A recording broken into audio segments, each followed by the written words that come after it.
우리가 복음을 전할 때 이렇게 말을 합니다. 예수 믿고 구원받으세요. 왜 구원받으라고 말을 하게 됩니까? 사람들에게는 이 구원이 필요하다라는 거죠.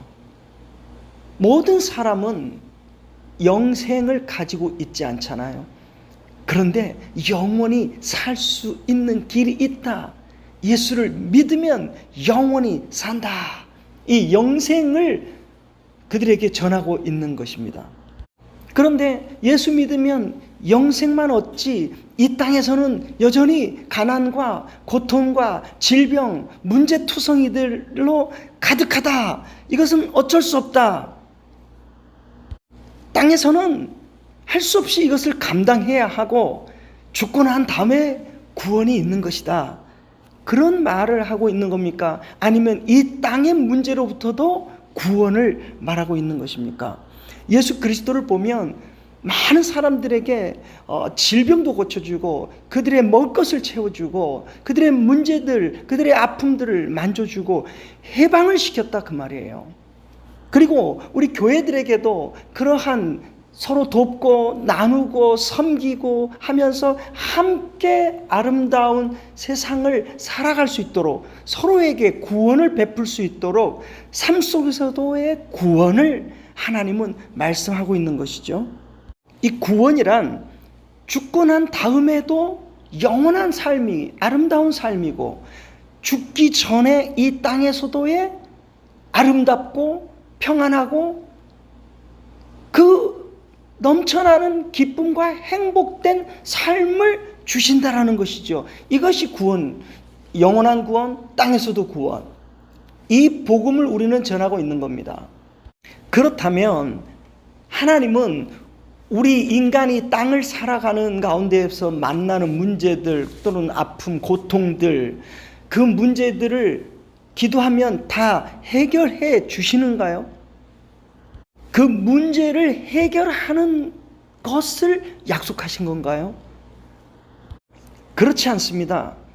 인간의 문제 하나하나를 해결해 주는 것을 하나님이 약속하시는 것이 아니라 그 문제들을 하나님께 맡김으로써의 평안, 하나님께서 나와 함께 해주시는 하나님과의 그 연합된 가운데서의 평안을 약속하신 것이죠. 이 하나님의 세계, 영원한 세계, 영적 세계, 하나님의 세계에 같이 들어가 있었을 때에 이 세상의 문제들이 문제로 전혀 감지되지 않는 믿음의 세계 속에서의 자유, 평안, 해방, 이렇게 믿음으로 구원을 받은 사람들은 구원을 받은 하나님의 그 생명으로 다시 태어난 이 생명을 가졌기 때문에 이 생명들은 세상에 일어나는 문제들에 의해서 영향받지 않는 생명들이기 때문에 자유, 평안, 그 자리가 천국, 그곳이 안식. 하나님은 이 복음을 우리에게 주시는 것입니다. 그것을 믿으라는 거죠. 내가 너에게 그 생명을 줄게. 그 능력을 줄게. 그 믿음으로 서 있을 때에 모든 것을 이길 수 있는 그 능력을 내가 너에게 줄게 하는 믿음을 우리에게 선물하고 약속하고 있는 것입니다. 이 땅에 코로나가 난무하여서 많은 사람들이 고통받고 괴로워하고 죽음을 당하죠. 그것 때문에 교회가 얼마나 기도했습니까? 그렇게 기도했는데 코로나가 없어졌나요? 그럼 우리가 기도가 부족해서 코로나가 사라지지 않고 여전히 창궐하는 것입니까? 코로나가 사라지면 우리가 기도를 열심히 해서 코로나가 사라지게 되는 것인가요? 이 구원, 복음이란 세상의 어떤 문제들을 하나하나 다 해결해 주시는 것을 믿는 그런 믿음을 전달하는 것이 아니라 어떤 문제와 상관없이 하나님과 연합되고 하나님 안에 있음으로 자유한 이 믿음을 전달하고 있는 것입니다. 이것을 믿으라고. 그러니까 코로나가 오든 어떠한 문제가 오든 그것과 상관없이 자유하고 평안할 수 있는 이 믿음을 가지라고 전달해 주는 거예요.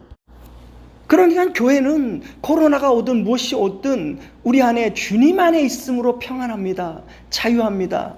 우리는 천국입니다를 이 복음을 누리도록 말씀이 선포돼야 되는데 두려움, 여전히 그 두려움, 구원이 없는 그 두려움 가운데서 두려워 떨면서 없애달라 없애달라 이렇게만 외치고 있는 이 기도, 하나님께서 기뻐하시는 기도가 아니잖아요.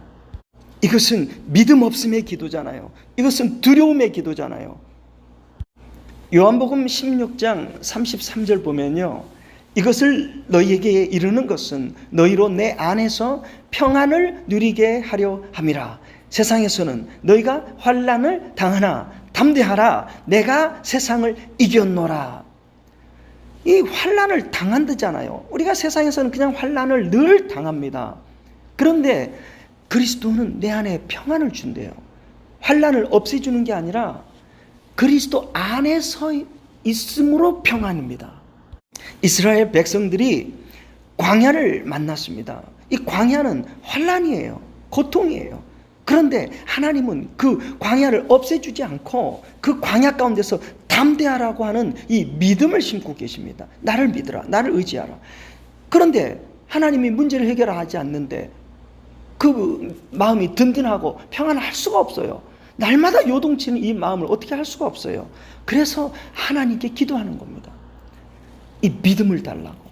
내가 하나님을 의심하지 않고 하나님 이 인생 가운데 힘든 문제로 인하여서 하나님과의 관계가 단절되는 일이 없도록 끝까지 하나님만을 바라보고 주님과 함께 있음으로 평안, 주님과 함께 있음 그 자체가 자유, 이것이 구원입니다.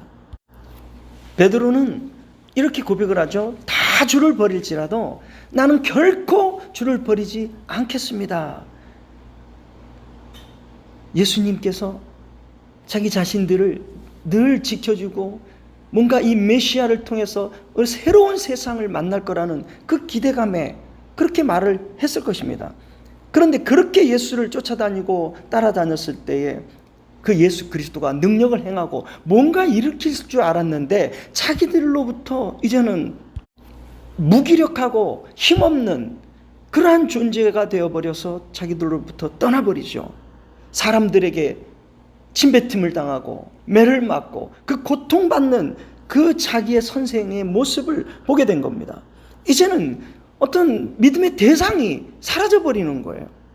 믿고 의지하고 따랐는데 그 자기들의 믿음을 부셔버리는 거죠. 무너뜨려버리는 거죠. 그 실망을 줘버리는 거죠. 믿었는데 어떻게 이렇게 비참하게 가버리느냐. 이것이 잘못된 구원관입니다. 예수 믿고 구원받으세요. 그러면 세상의 여러 가지 어려움들로부터 구해주는 그런 인간적 자기 욕망에 대한 해결, 거기로부터의 해방을 구원으로 착각해서는 안 됩니다. 구원이란, 이 믿음이란 세상의 어떠한 문제 속에서도 주님과 함께 있는 그 자리에서의 평안이고 천국인 것입니다. 그래서 이 믿음이란 인간이 가질 수 있는 믿음의 세계가 아닙니다.